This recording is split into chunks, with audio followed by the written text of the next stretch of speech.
Mic check. Mine's Good fine, and Christine afternoon. are not very loud. I mean, You gotta put your.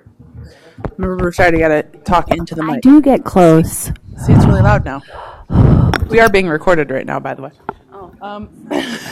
The time is 1:46, and so we will start the study session of the Arizona State Board of Education. Today's topic is the Arizona School Improvement and Turnaround Unit at the Department of Education, and with us we have Devin. We're very thankful that Devin was made available to us to answer all of our questions today. Roll call will just consist of stating that we have Member Burton, Member Wellborn, Member Kay, Dr. Kaur, Member Mack, Member Baker, Member Broussard, Member Ruiz. In the room, we do not have anyone on the line. So Devin, go ahead. Good afternoon, Vice President Kaur and members. I'm very excited and very nervous. So I'll get into it, but nervous in the beginning here. I'm really excited to share our work with you.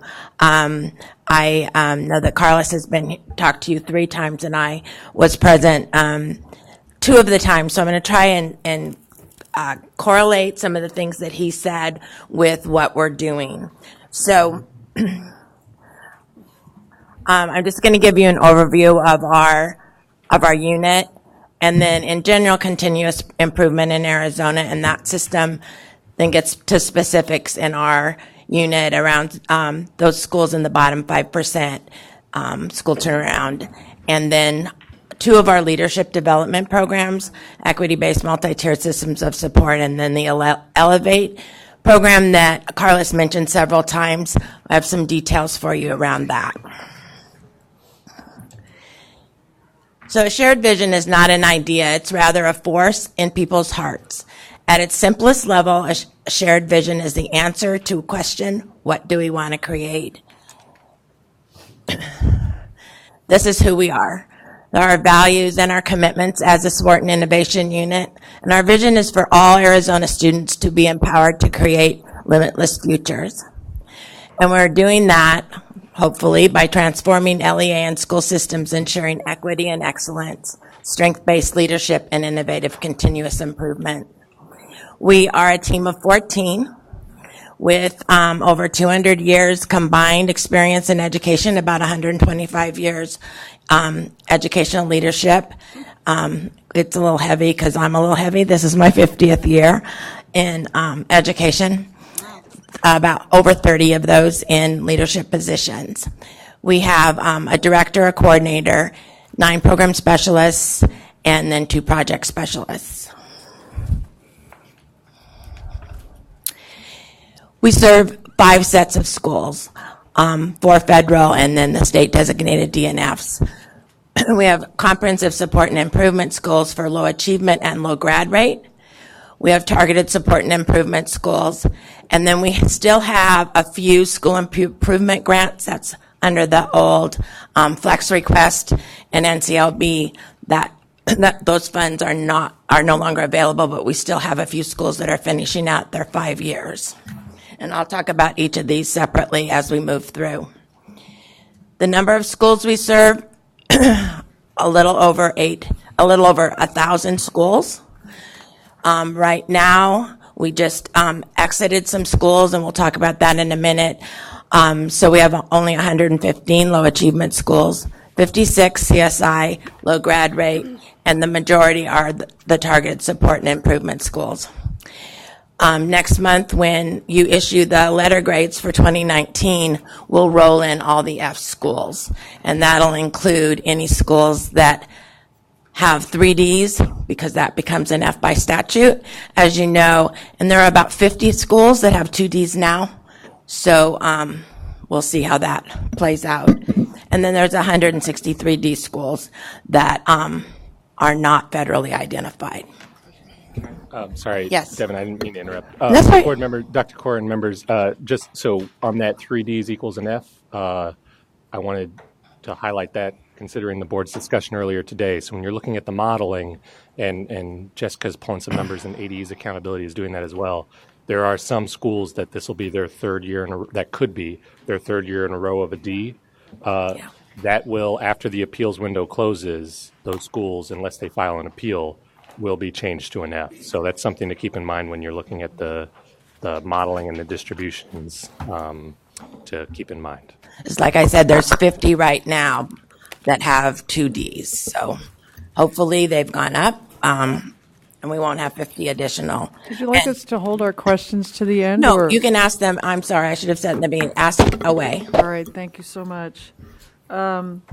As you're talking about these numbers, can you talk a little bit about the overlap between one group and another group? For example, the state list versus the federal list?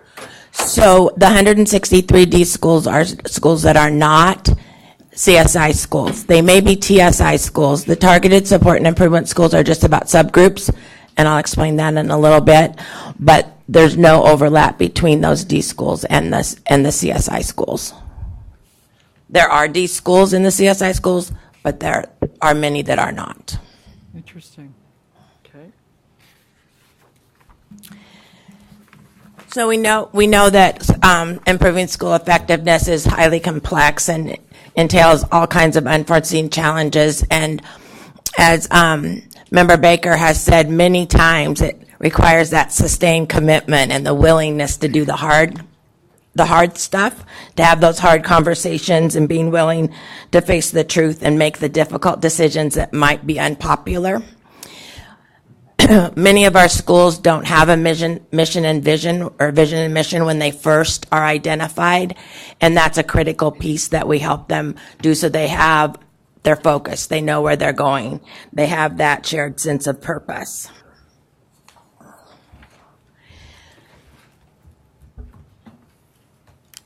The continuous improvement in Arizona, there's the process that I'm going to take you through is required of all Title I, Title II, Title III, Title IV receiving schools. If they're getting those funds, then they're required to go through the improvement cycle. In 2017, we made a concerted effort to shift the paradigm from schools getting money, developing budgets based on what they want or think they need, and then writing a plan in compliance. I know as a principal, I often did that SIP plan and send it in to wherever I needed to send it in, but I had my real plan.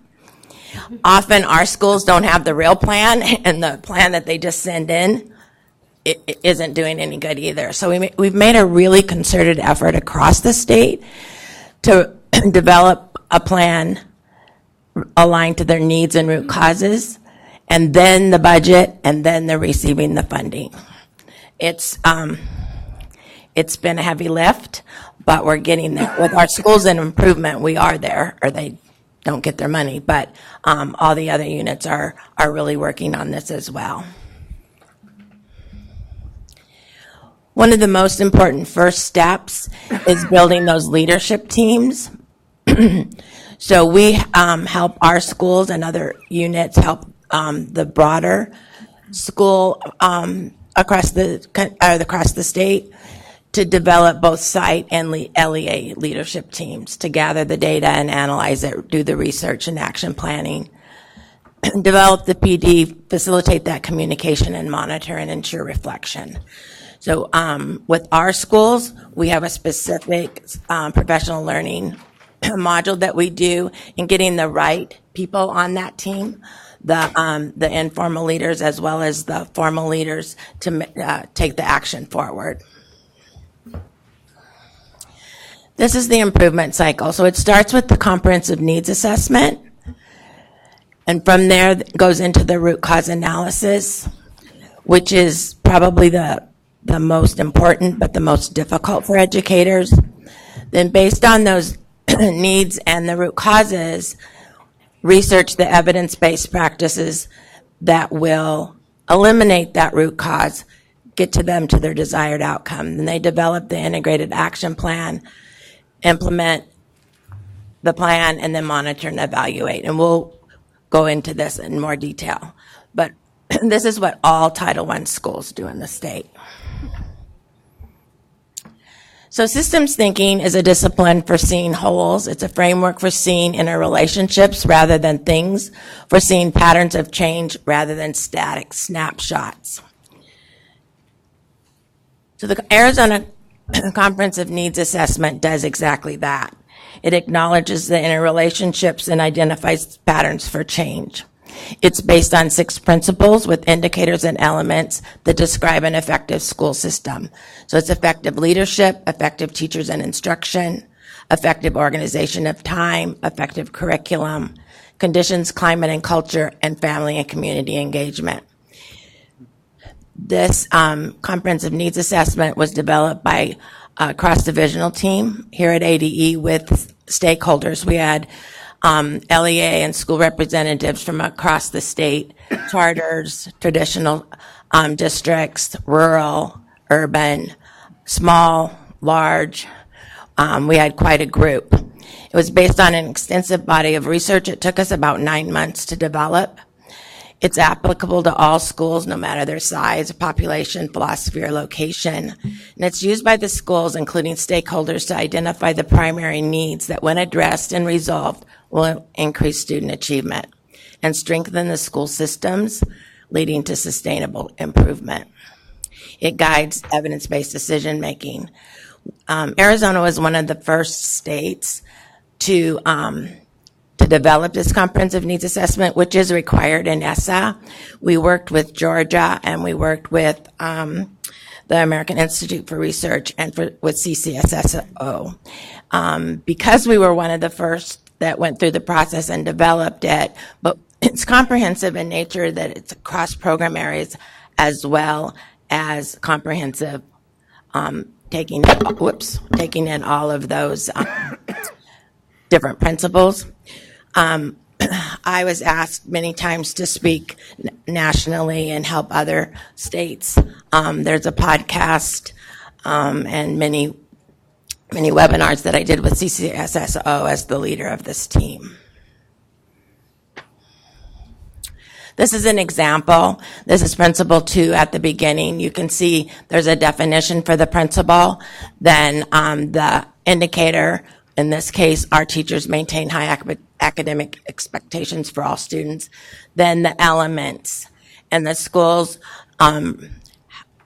rate themselves on which of those, where they are now. So it's, the process is what's important, not necessarily the number. It's the discussions that they have at the table, the stakeholders, the staff, the leaders, bringing evidence to the table as to why they think we're a 3 and that all teachers are committed and their actions demonstrate high expectations, or why we're not there. We emphasize this is a team process. It's something that takes time to do well. Someone can sit in their office, and I think the first year, they just finished the 3rd time doing this. I think the first year and maybe even the second year, there were principals in their offices checking the boxes. I don't think that happens very often anymore. The field sees the value in this process, and they're getting some good results, as we'll see in a little bit. This is another example of Principle 5. That the staff has intentional conversations that impact school conditions, talking about the rich heritage of all Arizona communities and cultures. So it's quite comprehensive in nature.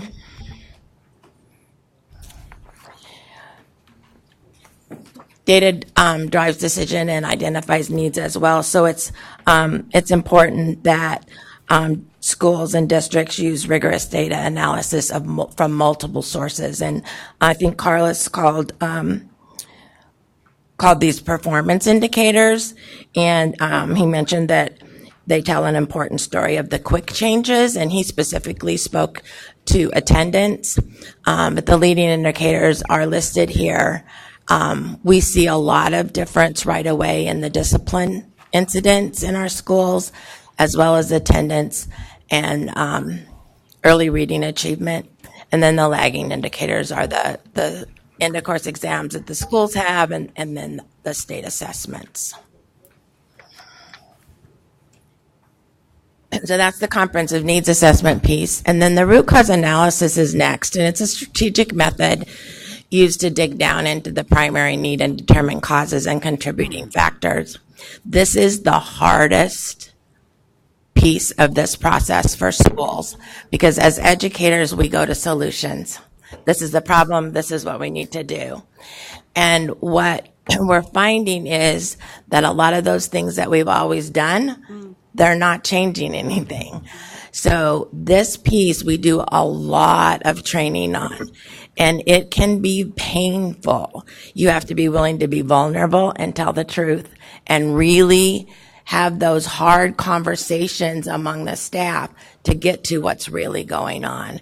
And we see a lot of aha moments in most of our trainings. We require teams to come because we don't want just one or two people making the decisions. The different lenses and the different perspectives are so important in this process. And you can see the light bulbs going off. I have to stop talking with my hands. I keep hitting the mic. Where we thought that was what was going on, but it's not at all. We haven't changed anything because it's still the symptom. We haven't gotten to the root cause. So this has probably been the biggest change maker of the things that we've done in that cycle. We require two types of goals. We require process goals, and Carla spoke to these, as well as implementation or behavior indicators. So they're the implementation of a new system or a process. So these are examples. So an example of a process goal would be the committee researching evidence-based math curriculum and making a recommendation and giving a due date. So there's an accountability piece. New walkthrough data collection form will be developed and implemented as evidenced by. So it holds them not to just saying we're going to do it, but when and how are you going to know you got there? And then the impact or quantitative goals that show growth or increased proficiency, increased graduation. So these are the numbers. Reading achievement for all students will increase by 12% from 10 to 22 as measured by the attendance rate. The process goals become critical to our process and our support so we can keep schools on track, make sure they're doing what they said they were going to do in order to get to those improved scores.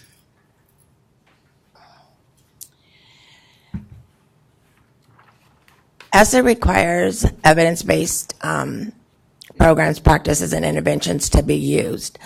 And for school improvement money, our schools can only spend money on the top three to be strong, moderate, or promising. These are experimental, quasi-experimental, or well-designed correlational studies. For Title I, II, III, they can use the fourth, move on when reading, can use the fourth, demonstrates the rationale. On our website, we have a searchable database of evidence-based programs, practices, and interventions that's quite extensive. Schools still find things that are not evidence-based. And if, in fact, there's a new study or new evidence that they are evidence-based, then they can bring that forward to us and we look at it. It doesn't have to be on our list, but the list helps them to at least have a starting point when they're looking for things. And with our schools, we do a lot of work with the schools finding the best match. The other piece of the definition is that we want it to have worked in that context.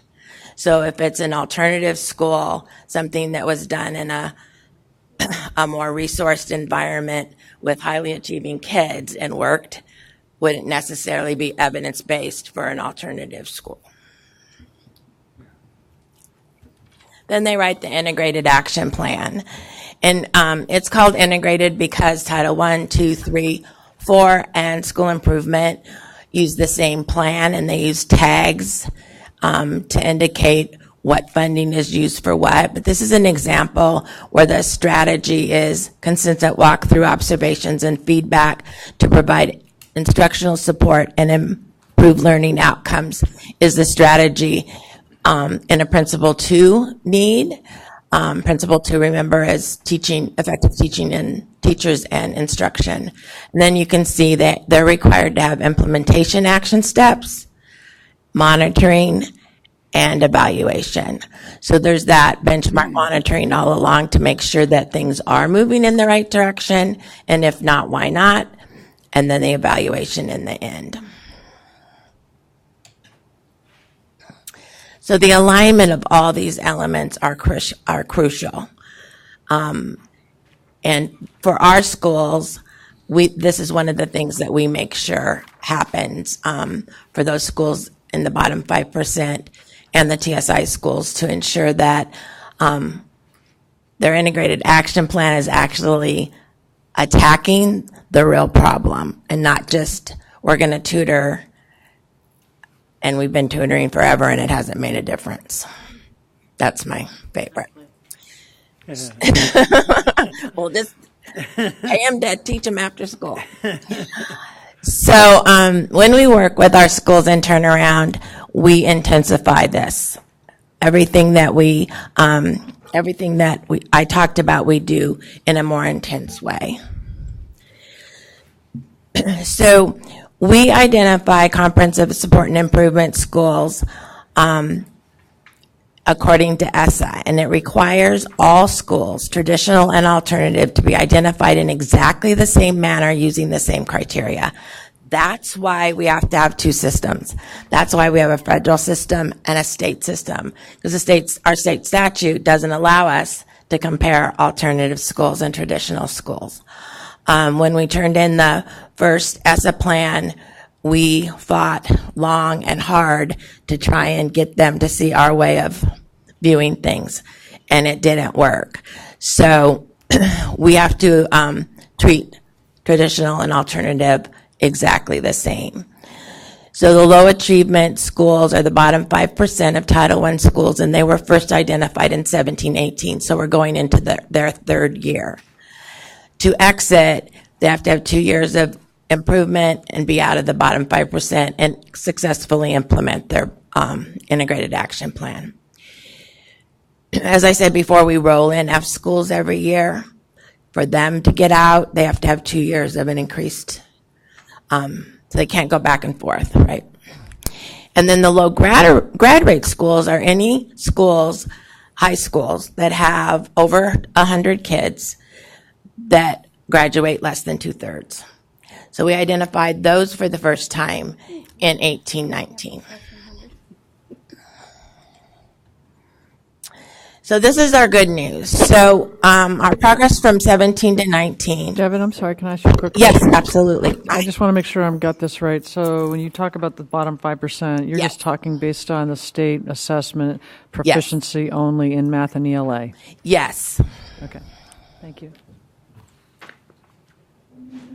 So 44% of our eligible CSI low achievement schools have exited after only 2 years. So those letters are just going out, and we will be following these schools for the remainder of this year as well because of the grant cycle. And the timing of getting the scores allows us to they'll be exited, but we'll still be working with them that extra year. So we kind of, I don't want to use the word manipulated, but the timing of when we got those scores was good because we don't want to just suddenly not be supporting them, right? And then an additional 32% are making progress towards exiting in 2020. So that's about what 76% of our schools are making significant progress.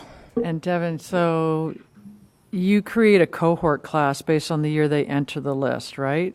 So except for F schools, it's every 3 years. So it's every 3 years. So you start off with a group of, you had how many did you have? I had 175. Had 175 in this group. And after 2 years, 44% of them were able to move off. And then your expectation in the third year will be that another 32% of that original group will move out. Yes. Thank you. Another Yes. question is, what is the I guess what are some major factors that have helped the ones kind of exit sooner than others that you've seen? One of its instruction, bottom line. So, and that would look different. So, as an example, one school, small school, we helped them implement small group instruction and the reteach and enrich, so that the kiddos were getting exactly what they needed when before they were teaching whole group. That kind of thing. Culture has to be foundational. If a school has a pretty good culture, we can go to other things more quickly, but if not, we have to start there. And as Carlos mentioned, many of our schools, when they come in, don't have a curriculum. So that's foundational. We have to start there.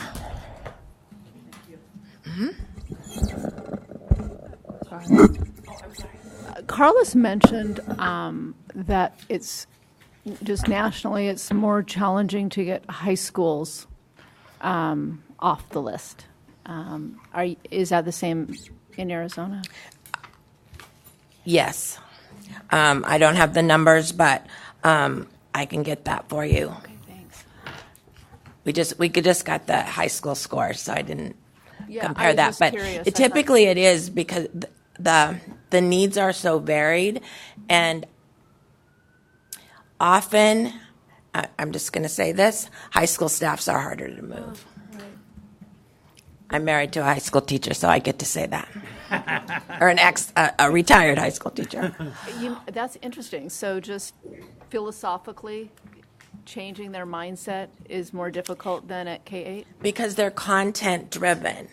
So they're teaching, and kids are supposed to learn it as opposed to teaching children. And that's a Devon, that's an opinion. Interesting. Good, thank you. And I've watched it for 45 years. Devin, so one of the things that we learned from Carlos was this notion that schools are on and off the list. There's this thing. And a big question, he said, is what happens afterwards, right? So can you talk a little bit about what is the time framework of this plan to exit, and how much of it is oriented around what do we do to get off the list, meaning all you have to do is get above 5%. But as we all know, there's lots of improvement that's still available after you get off the bottom 5%. And is there any tracking of performance of schools once they've exited and where they go? I mean, the question is, are they putting in systems in place that are really taking them leaps and bounds out of the bottom 10, 15, 20%? Or are we just getting them off the bottom 5% and they're hanging around? Some of both. So what we know is under the flex request, we had schools in improvement for 5 years because of the freezing, and 70% of those schools were not repeated when we re-identified the CSI schools under ESSA. So now we're in a new era. We very critically build in sustainability. So we're always helping them look at the systems they're putting in place and what they'll need to do to sustain those after the money goes away. I can share that one of our frustrations is that once they're off the list, they're out of our hands. Right. And we can't. That's why the timing of getting the data was so critical, that it was delayed a little bit so that we could still help those schools that are exiting. Yay, celebrate, but we're still in your business for another year to help you, right? Well, and you're also talking about the money incentive part of it, which is when they succeed, the money goes away. Mm-hmm. So there is room for creativity in a perfect world for providing continued incentives for continued growth once they exit the list. That would be amazing. Okay. And to piggyback, and so Devin, I think you might be one of the best ones to answer this for us. What would that support look like in that you would like to see in an ideal world?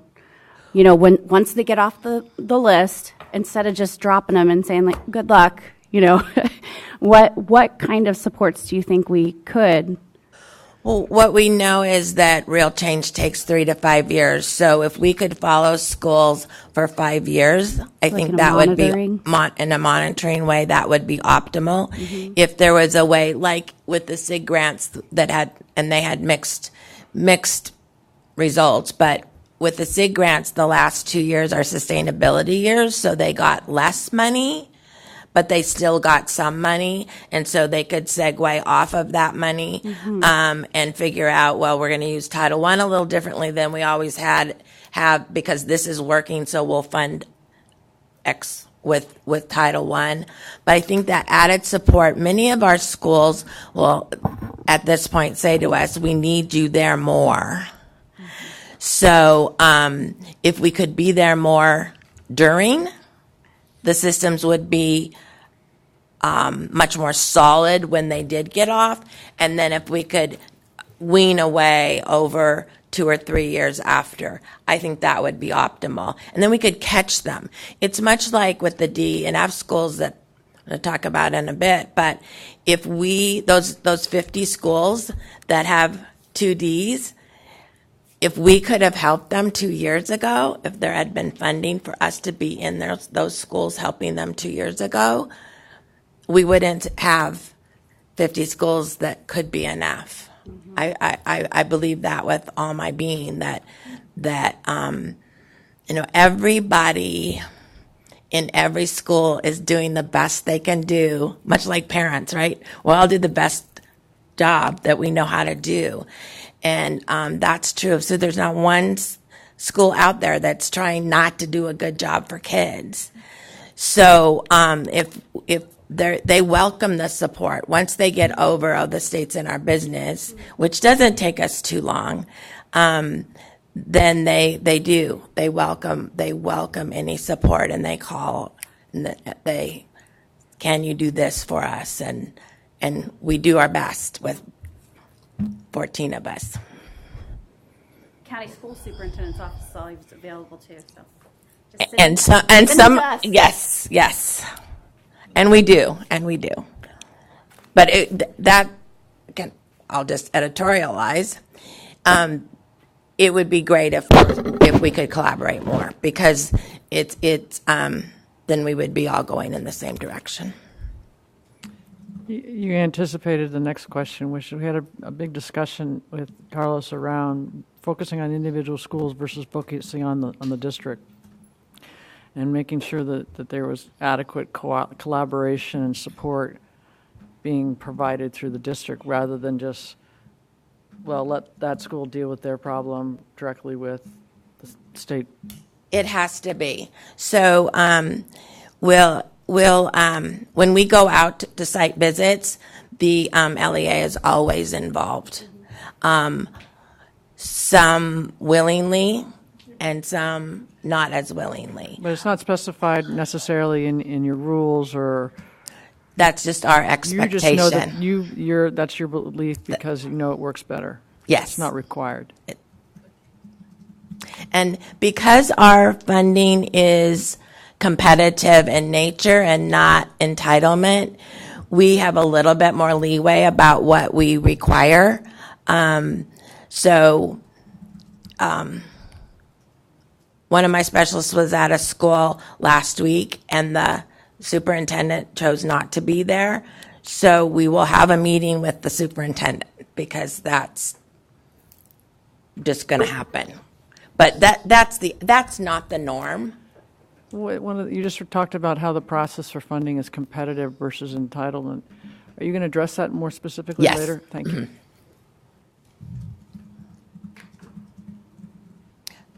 Did you have something? Yeah, I do. I'm going to share our experience a little bit. And talking, I think the point is having a comprehensive system in Arizona. And I'll give you the anecdote, and then you'll be able to figure it out. About 15 months ago, board asked me to step in, turn around, and we have grade school, preschool through 6. Last 9 years, 10 years, A's and B's, mostly A's, and that's our feeder into our 7 through 12. And because it's 7 through 12 and not 9 through 12, it's a hybrid. So its scoring is not K through 8. 7th and 8th graders are not K through 8. It's 7 through 12. It's 9 through 12. So it's the CCRI points. And so then got crazy about 4 or 5 years ago. We had this string of A's and B's and said, let's replicate. Let's open up a new high school. So we opened up 7th and 8th grade. We said, we're going to grow it. 7th and 8th grade, in hindsight, would never have done that. And so first year, it's the baseline. And then the first year the test scores come out, it's an F. You go, what the heck? You got 60 kids, 2 classrooms, 7th and 8th grade. And so then we went through this process here. But by the time we went through it, we had already gotten the next year's scores, which was a B. And so we're going like, well, the kids we're supposed to fix, they're gone already. And so then we go F, B, and then we're probably going to go down an F. Why? Because you got these 60 kids, and they're gone. It's not the same kids anymore. So it's by the time the scores come out, if you got a quirky situation like this where you don't have them long term, you're not fixing the problem. Junior highs, 7th and 8th grade schools are problematic in how with the turnaround. There's another school that's in the same exact boat for the same exact reasons as yours. And there are some public high school or public traditional junior highs in the same exact thing because that cohort of children are already gone. And with the Fs that roll in, that's more volatile than with the schools that are in because of the low proficiency that's more indicative of ongoing issues. And so then that's part of it is that I think grades come out so late that you're trying to fix a problem that's not even there anymore. It's not. But what I did, I said, give me the trend last 5 years. 7th, give me both schools, the one that got the A and the one that got the F. Well, guess what? The scores were the same. I mean, the trajectory was the same. The only difference is we had a different scoring rubric. One had the 9 through 12 because it's a hybrid, and the other one's a K through 8. One emphasizes growth, the other one emphasizes CCR. So there's a problem here. And so then charter schools. Now in charter schools, if you get an F, first thing you do is you go in and you sign an agreement, a surrender agreement. If you get another F and within 2 years, you're going to surrender it. Turnarounds you're right, they take 3 to 5 years. So then there's not a comprehensive approach to fixing the problem. It is accountability, but not the other part. It's just pure accountability and not about trying to fix the issue. And so as we get into this whole issue, hearing Carlos and hearing what you're doing, then I think it's what's the comprehensive plan that fixes achievement. When I went to our folks, I said, the problem is not, don't try to get off the list. Okay, right. Yeah, we got a B over in this school and we got an F, and it's the same kids in the same place with the same staff overseeing them. I said, the goal should not be just get off the list. The goal should be, how do we fix the underachievement, the academic underachievement? And, it's the difficult part is how do you get through that with all this? And, you know, I sat through this and went through all this with you folks, I did. and I think it was excellent. I think it was really, really excellent. But as now as a policy, when we look at the whole comprehensive part, and it's kind of, you know, you come over here and you go like, you confess my sins here publicly, you know, mea culpa, mea culpa, mea gran culpa. But we're going to learn something about how to fix these schools because it's an emerging issue. Well, and it's the systems. It's not just getting off the list.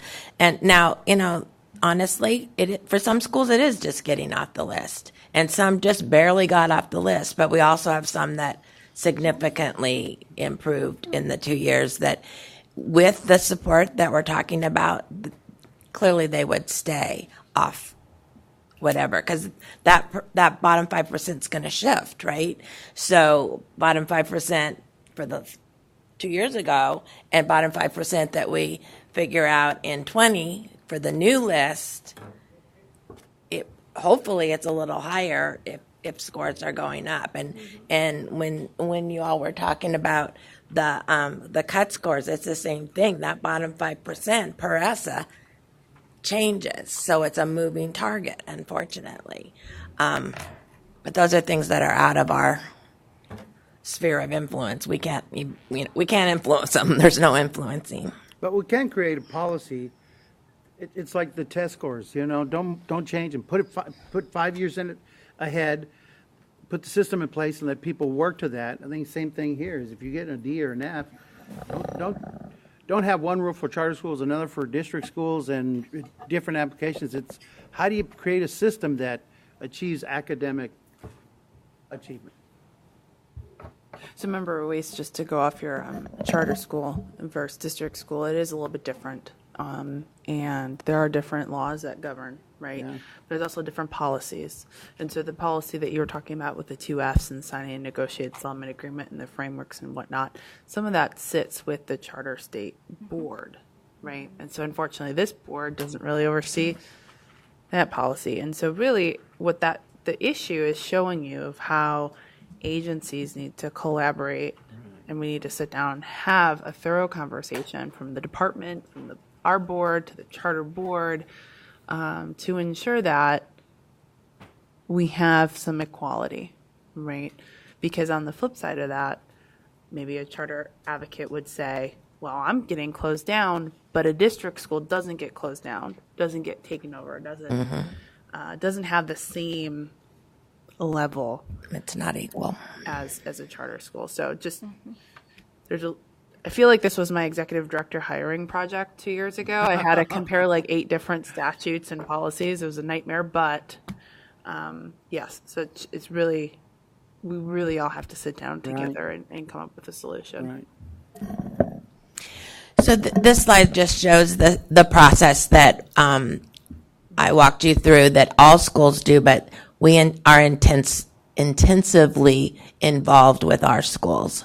So we help them do the CNA, and we use the fishbone methodology for the root cause analysis.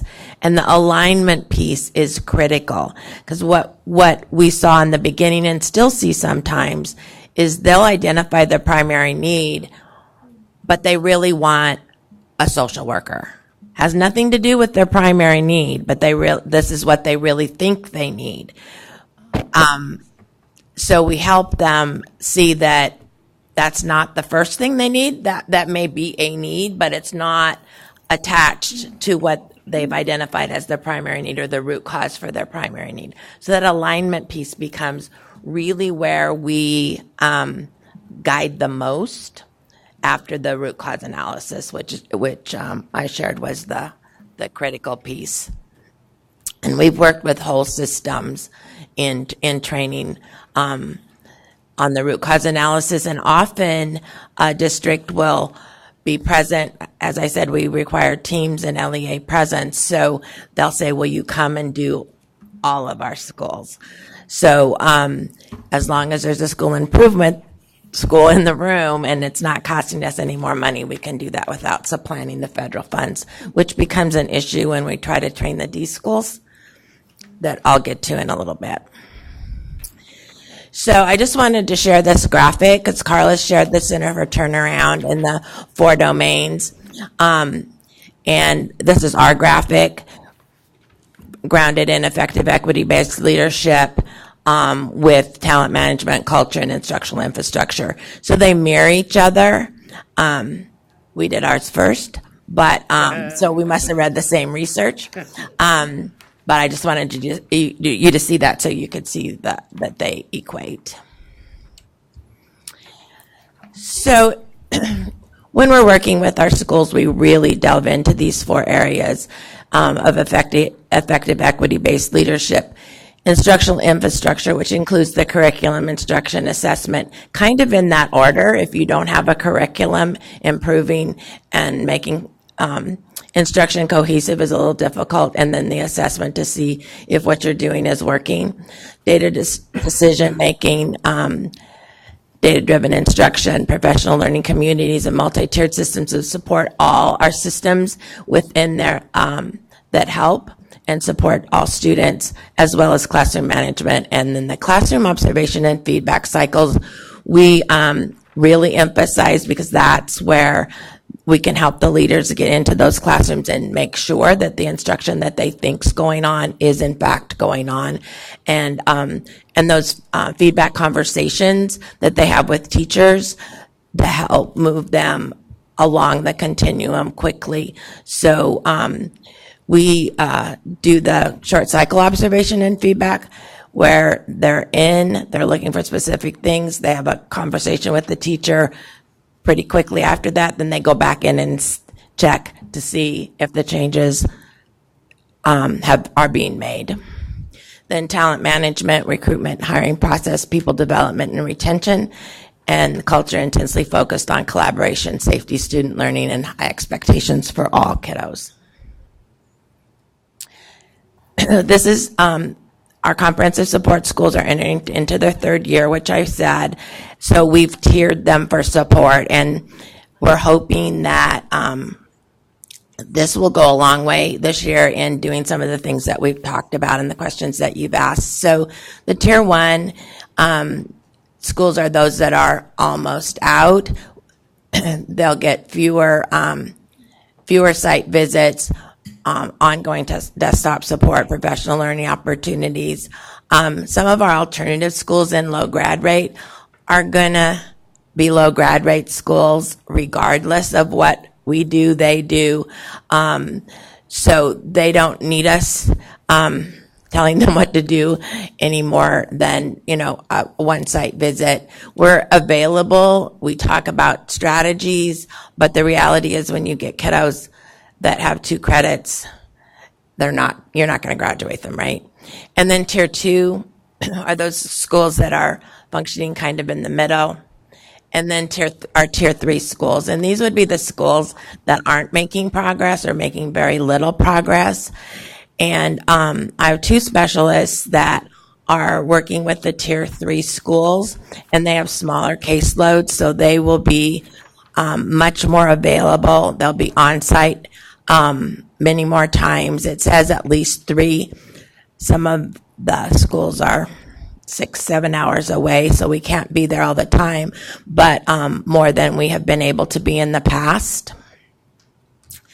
And hopefully with this, we'll be able to move those schools, help them move sufficiently so that they can be exited after the 4th year in improvement. So how many staff do you have to do this with? 9. And what's the background or makeup of your staff? Thank you for asking that. That was on the slide, then I didn't say it.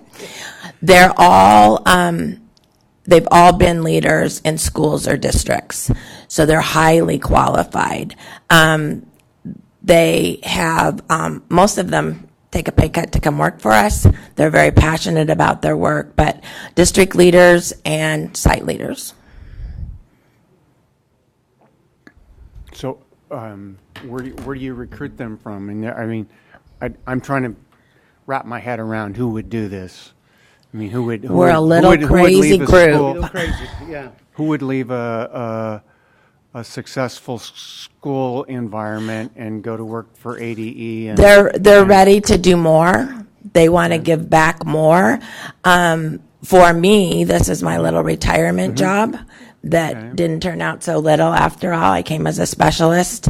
But they have that same kind of passion. So they've been in a school system but want to give to a broader base, and they're very committed to the work, and they're highly skilled.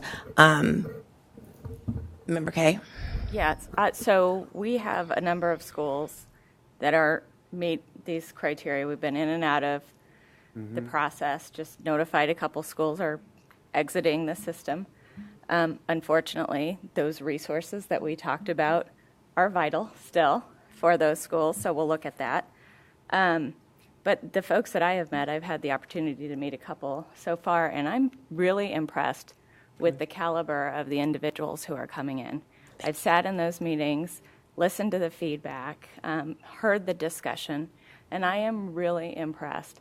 I go back years ago when we first started rolling out school improvement. We had alternative schools sitting in that pot, and it feels like we're light years from the type of feedback that is being given.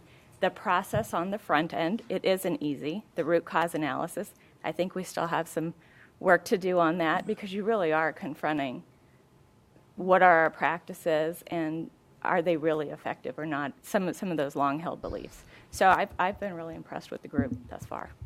Thank you. I would piggyback on that. The mindset of turnaround people, anybody goes into a turnaround, anything, whether it's working for the Department of Ed or whether you're assigned by your board or whether you're at some school area, it's not long term. It's intense. You got to go do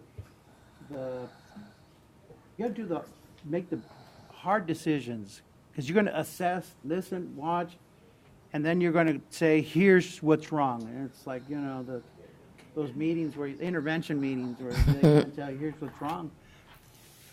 And now you got to act on it, and you got to tell your staff, you got to tell the parents. It's not the same as maintaining a school. It's a turnaround, and however we do this, it's a different personality. It is, and in California, I would go in 2 years, I'd be out.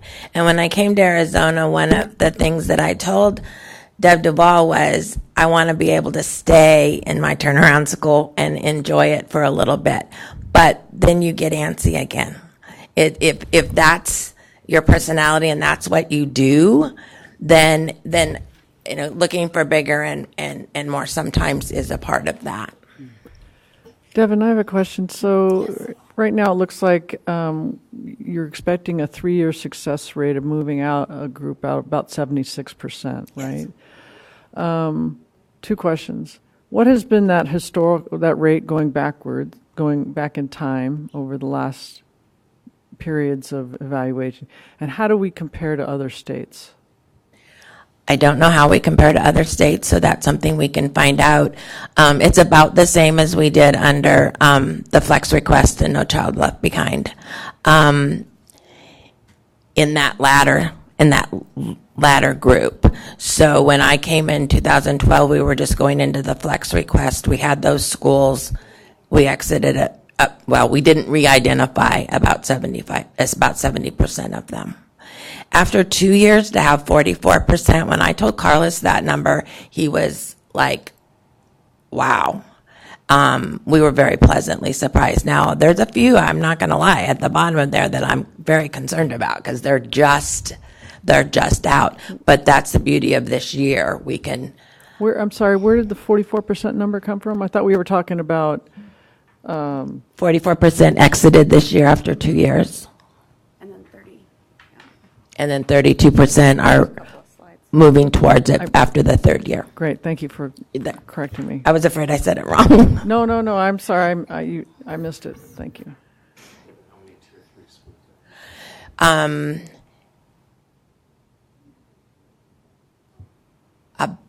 About 24, 25. I was trying to visualize the list. And then in your 3 tiers of support, so how many do you have in this level 3? I think about 24, 25. Oh, that's what and how I- many staff people are carrying that workload to? So the tier one specialist has like 40 schools, and the tier 2 have about 25 each. And then there's 2 for about the 25. There might be more like 28, but. And the tier 3 specialists are,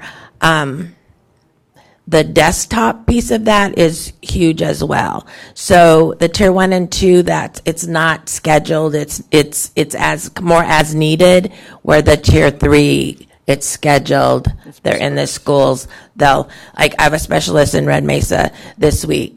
She'll come back with next steps and timelines, and she will hold them accountable by phone and getting evidence, and so it's much more intensive. Remembering, of course, that we can only influence. We really don't have. If they don't have money, they didn't apply for the money, we don't really have any consequence if they don't do what we ask them to do. And that comes in a later slide of one of our biggest obstacles. Okay.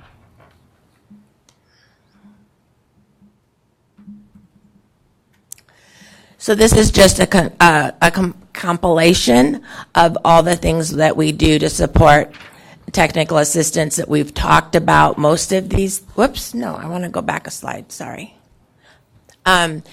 These are the evidence-based required systems that we really concentrate on. So again, it goes back to the written evidence and standards-based curriculum, and then an effective instructional program and a balanced assessment, as well as operational flexibility for the principals. And this is a federal requirement for districts to allow the principals some latitude in their own school.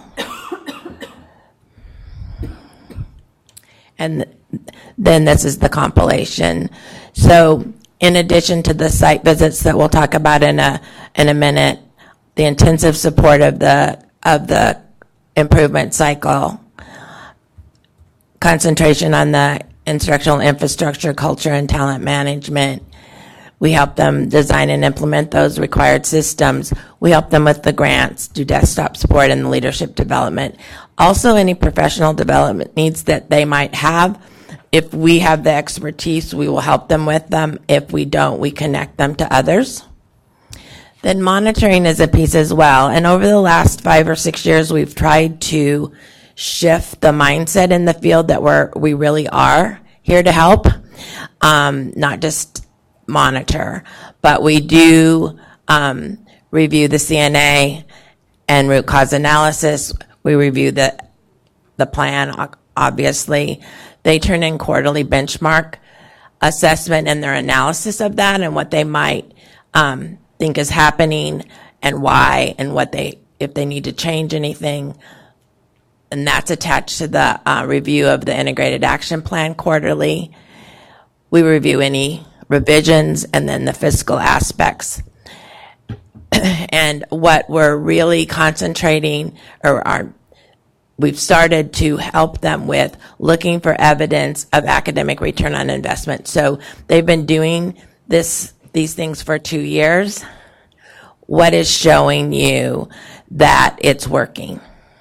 So going back to the tutoring. So if you're tutoring this group of kids, what's the academic return? What changes? What accomplished? What academic achievement has grown? Are they making progress faster than they would without it? That kind of thing. Our site visits are critically important to everything we do. They are typically most of a day, depending on the size of the school. And we usually start with a school status update, conversation with the principal. Depending on the LEA, sometimes it's just the principal, sometimes there's LEA representation at that meeting as well. We meet with site leadership teams and review data and the progress on the integrated action plan, where they stand on all of those strategies and action steps. We do classroom observations with the principal, and if there's an instructional coach, and with LEA leadership. We go together so that in some instances we would then model what that might look like to talk to a teacher, or often we'll come out of the classroom and say, what did you see? What might you do about that? And if they didn't see the same things, we might share. So it's kind of a teaching cycle. Often we do focus groups with high schoolers, students themselves. That's my favorite. They're amazing what they tell you and what they know. And what they always want better food. That's one thing. And if they have uniforms, they don't want uniforms. But consistently, they'll answer the question, could you do harder work? Yes. They consistently want more rigor. It's really fascinating. And then we do focus groups with teachers. And after all of that, we do an extra interview with next steps with the principal and then with LEA. And again, depending on the structure, it could be together, it could be separate. Like this week in Red Mesa, Christina will meet with each principal, and then at the end of the week, she'll meet with the LEA, with the superintendent, and then with his team. We do a summary report that we send to the LEA and to the school, and then we have ongoing on-site and desktop monitoring that continues as a result of this. Yes. Okay. Board members, does anyone have any time constraints? Because I know Devin has prepared a lot for the Elevate program, and that was something that you all wanted a lot of information on. So do we have any time constraints in the next 10, 15 minutes? No? Okay. Thank you. Yeah, say that again. I'm sorry. We still have a lot to go through in the PowerPoint presentation, but I didn't know if board members were leaving in the next 10 minutes, understanding that a lot of you wanted more information on Elevate, which is part of the presentation. I can do these 2 slides and then go to Elevate. Do you want Devin to do that, do these 2 slides and then go to Elevate? Okay, I can do that. Okay. So the next 2 slides I just prepared as a result of Carlos's information on Friday. So you can look at this at your leisure, but he pointed out several things that were going on nationally, and I just said what we're doing in Arizona. So like in the first box, that Georgia has an improvement team that does recommendations. Our specialist does. 2/3 of the states give input into creating improvement plans and required changes. We also do that based on the CNA, our CAIP. So you can go through each of those. The bottom one is interesting. Connecticut requires schools to implement a model curriculum. Well, our local control precludes us from that, but we do require that they have one, that they have an evidence-based, standards-based curriculum. Devin, can I ask you a question about this? So I assume when you say model curriculum, that in Connecticut, they specified a curriculum X is what schools in this tier need to implement. And following on the discussion we had earlier today, when we were learning about what's happening in the EL program, and in this case particular, and I think there's a couple other situations with special needs students, the state of Arizona does have little exceptions to our local control law, and EL is one of them. So we're getting really close with this new framework that they're developing to something that looks a little bit like curriculum because they're talking about intervention and instructional strategies. So it's not really black and white here like we talk about. There's some gray areas. And to that point, what is our flexibility or lack thereof where Arizona could designate these schools as a special needs group, and because of that, we're going to be more prescriptive in what kind of curriculum or academic framework they utilize. The framework word instead of the curriculum word, right? So do you see where I'm going with yes, this? Is I because do. We honor this local control till death. And I'm wondering, is there a little more gray room than we've traditionally thought about?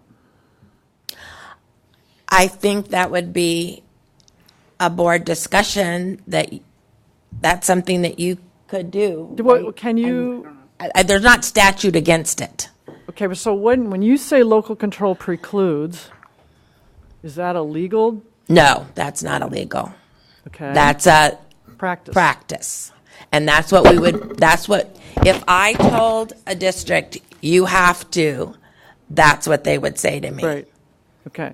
So. And we have, as an agency, we've been very careful in all the standards adoption materials to say, the state is about standards. How you do that, which is your curriculum, is up to the districts. Right, with the exception of EL.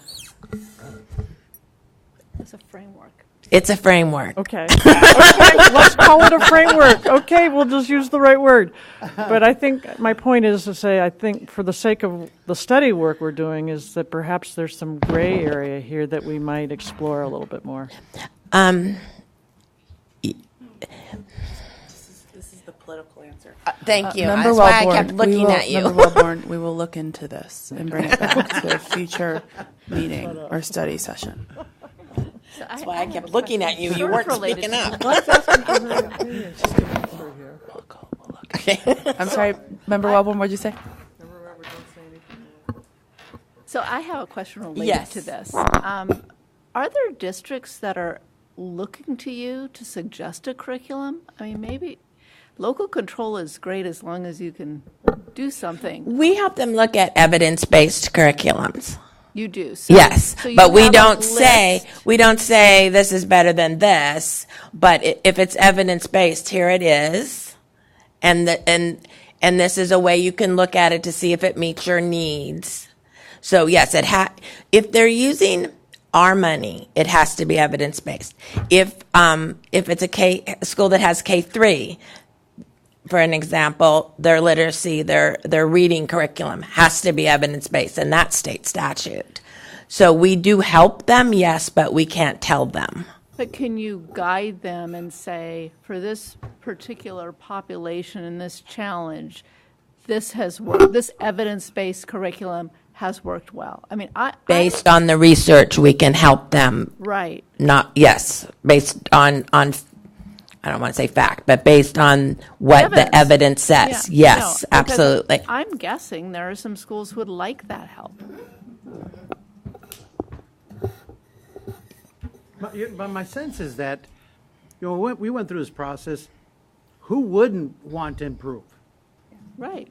But then you go like, okay, you put yourself in that situation, and to get a curriculum, because we sat down with all our folks, sat down with teachers, going like, okay, how do we fix this thing? And okay, curriculum, $500,000 investment, and you got to come up with that. If you want to make a change like right away,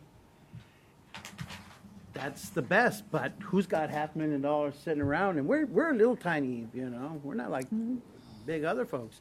You got big other folks in trouble. That's going to be $1 million investment, $1.5 million. And how do you do that? I think that's where the local school boards go like, well, we don't know how to do this. Right. We don't know how to buy that. Can you talk about that a little bit more, Member Ruiz, in the sense of there's supplemental funding available that covers a lot of these things or only part of these things? Or how does the additional funding to make these changes and improvements Yeah, for our situation. address the needs that you had? For our situation, it's not enough. That money is not enough because we got the B school, same kids, same location, same administration, Right. and these are the kids that are in F. But it's the same scores, not one's higher than the other. It's kind of the same scores. They're just in a different rubric, grading rubric. So you got to go deeper and say, there's a problem here, and the scores are flat. And that's when you sit with your folks and they say, we need a curriculum that's seamless from pre-K to all the way to 12th grade. And you go, okay, how much does that cost? I see what you're saying. Oh, well, this year it's going to cost $600,000. Where do we come up with the money? The only reason we were able to do is because we got shorted $700,000, in our title funds. For your title. Right, and because we were shorted, we said, hey, we know we're getting this money for the next 4 years. We went to, I think, Pearson, whoever. Yep. And we said, can you work with us? Let us make a payment, but we're going to get this thing knocked out. They did work with us, thank God. So you're saying, so sometimes the solution impacts the entire district. Not just the one that's Not failing. just the one school that's failing, and so the price tag is I understand, thank you. And we would hope that it's systemic, right? So that goes back to what Carlos was saying about working at the LEA level, not just the school level. So in a district, you don't want 16 different curriculums. You would want, but often it happens. Specialty schools. So this is the second chart, and I just want to point out the one at the bottom where he was speaking about Florida doing this yearly implementation and support. That was under the flex request, but we do data digs with the lowest performing schools and CSI, TSI, DNF required trainings ongoing. In the last 3 years, we have intentionally focused on many more actual trainings. When I started in 2012, this unit did none. So in the last 3 years, we do a lot, as much as possible, with 9 specialists. So I'm going to forward it to Elevate. I want to go here first, though. Sorry. So I mentioned that we can influence. We have no authority. Currently, we have no authority. We can develop relationships. We can try and assist in any way possible. We can hold them to timelines, funding. We don't have the funding to help the D schools in the manner in which they deserve or that we would like to, or the continuation, the things that we've talked about continuing after they're off the list and those kinds of things. Devin, I have a question about, if you can just go back to that Sure. slide. Can you talk about independent consultant quality control? What do you mean specifically? So, Carlos mentioned that in Nevada they vetted consultants and they have to be on the list. When we were writing our ESSA plan, the field was very vocal about not wanting an approved list. So we don't have an approved list. And there are many independent consultants out there. Some are good and some aren't. I mean, it's just a fact, right? So right now, if the need that independent consultant fills is a need that they've identified in their CNN root cause, and that it's a viable company, and they have, the LEA has a selection process. They're required to have selection criteria and an evaluation process. That's the only thing that we require currently, is that they have a selection process and evaluation process. So even if you know they actually have worked in other districts and haven't done such a great job, you can't do There's anything? currently no.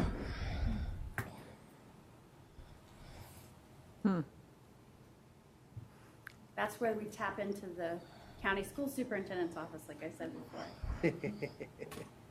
We don't need independent consultant.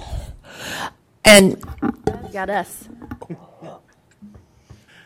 Oh, you're gonna have everybody knocking. and again, that's influence, right? So if, again, it's influence. I Well, because when you look at, when you're, influence versus authority, and you were talking about that, I said, that's my office, Yep. all of our offices, our county offices, that's, And so we say, have you checked with, would you consider that? No, we're going to pay.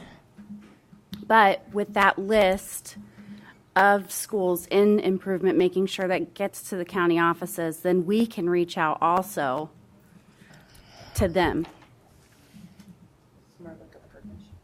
So they don't even have to go looking anywhere else. So right now, is the county superintendent's not even in this loop? Is that, they can be, but You got our original list, but you don't have the who exited. Yeah. okay. But we can do a better job again. We were doing really well for a while, and that group the group that was the conduit to that communication is no longer. Yep. So we need to reestablish that collaboration. Yep. I agree. Can I just get a point of clarification? So you mentioned in the development of the current state plan, the field was adamant about not having a state-approved. List. Right. Yes. Right. State The approved. ESSA plan, So right? in, The ESSA plan that was done in 3 years ago. Yeah. Yeah. so is there any thought to revisiting that in any revision of the ESSA state plan? Okay.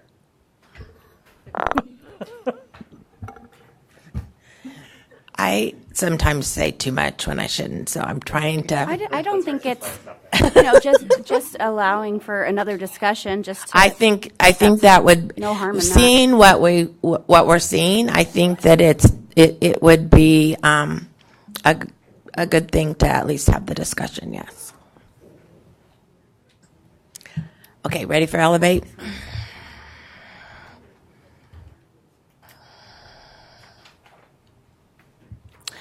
Leadership is the capacity to translate vision into reality.